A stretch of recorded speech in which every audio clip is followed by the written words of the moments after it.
Well, it's been a busy week for Suranne here in Halifax for the premiere of Gentleman Jack 2, which starts next Sunday. Now, you play a gay Yorkshire landowner, Anne Lister. She is tremendous. Yeah. I mean, I love this series. Let's have a look at you in action. There you are. Whoa. She's here! She's here! They're going to live together at Shipton. Here we are. No one is happy about any of this. What's not to like? I've never seen you like this. So happy. You're the only person I've ever really been able to trust. How much does she know about you and me? I told her all that was necessary. She hasn't got a clue about the vast, rich tapestry of your fruity past. Who's Mrs. Lawton? I'm not the other woman. She is. We are respectable ladies. Do you think anyone who knows the first thing about Anne Lister believes that? Now,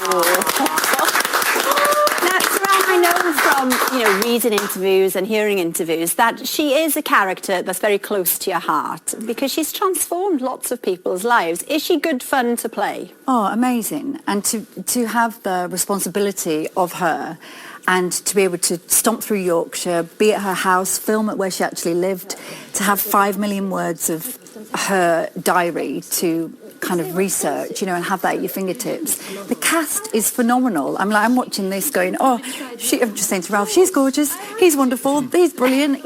It's like the family. And coming back for a second series, we've all got our confident boots on. Mm-hmm. Yeah. And the second series delves into the marriage and what it's actually like. They don't have a child to bond them. They don't have a marriage certificate. So it's looking at the reality of what a same-sex couple have to, the struggles and what they're going to deal with. Where, we had this beautiful kiss at the end of series 1. Very romantic. Yeah, and now this is the reality. And like every marriage. Like every marriage. Like every marriage. Exactly, yes. And my husband's going, what? At home? But yeah, it's true. And, when you live with someone, you see, everyone's belts undone a little bit. Yeah, of course you do. Now, Vigil is coming back, and this is great news. That was a tremendously popular series. Been nominated for a BAFTA. Yeah. Congratulations. Thank you. But that looked to me...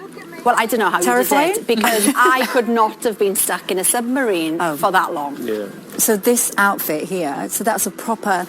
So they were clipped on and screwed on, and then the back is they turn on the oxygen. So both me and Sean would do one set, and then we'd be like, actually, we want to get out, because they're old-fashioned diving suits. It makes me feel and we were really claustrophobic. Yeah. No, I mean, again, it looks brilliant, but you're just like, okay. And me and Sean would get him out first, then get me out. But, even watching that, and the torpedo tube and all that stuff, but what fun. And, the reaction coming off the back of the pandemic and people loving it and needing a fun show like that. I just loved it. So I bet that made it worth it after all that hard work, because the reaction was brilliant. Yeah. Oh, have you ever injured yourself doing any? Yeah. We was filming 2 Pints years ago, and I was actually doing this scene where my character Gaz is running and do like a rollover. The car, it pulls out in front of me. I roll over it and carry on running. Mm-hmm. And I said, I've got this, I'm all right. And then I was running, and then I did the roll, and when I landed, my knee popped out.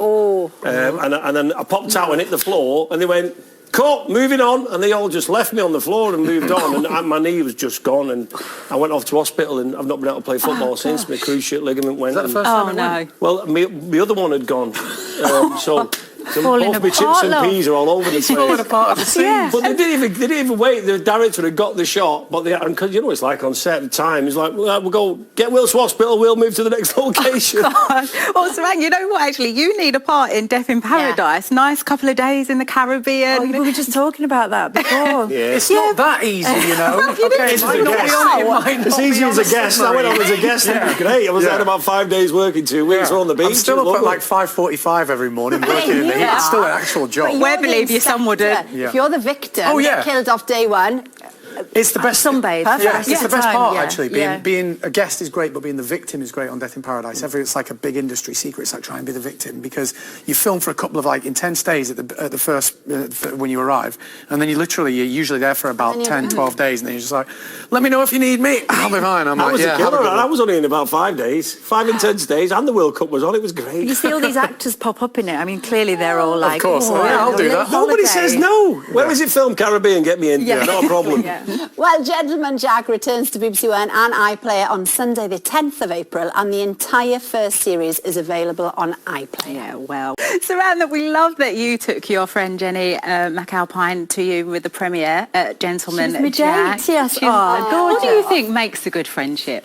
So I've known Jen, obviously, from Corrie for 20 years, and then the guys that got me ready, my hair and makeup, I've known for 30 years. So it was so sweet. Like, we all got ready together and just, like, you know, put the world to rights. I don't know. Honesty, growing with each other. I mean, I think... And sometimes you know so many secrets that you can't not be friends because it would be dangerous. Quite right. Yes, exactly. Yeah, tactical friendship. You know what I mean? Tactical friendship. Yes. And Suranne, you know, Will touched on your dad there. I told you I listened to a podcast where we talked about it. Do you feel like opening up, you know, when you feel ready, like you did on the podcast I listened to on Ferns, actually? Did it help you? I think a lot of people talk about being their authentic selves, and I feel like that moment in time, talking about stuff and not hiding who you are. Like, a lot of time we put a front on and, you know, we're like, all right, well, I'm Suranne Jones now and I need to do a job. Actually, it's much easier to say, no, this is what I'm going through. This is what it's like behind the camera, and also I'm really happy and I want to share my shows with you, but this is part of me as well. So, it really helped, and it just opens conversations with my family and with other people. And Fern, I love you, Fern.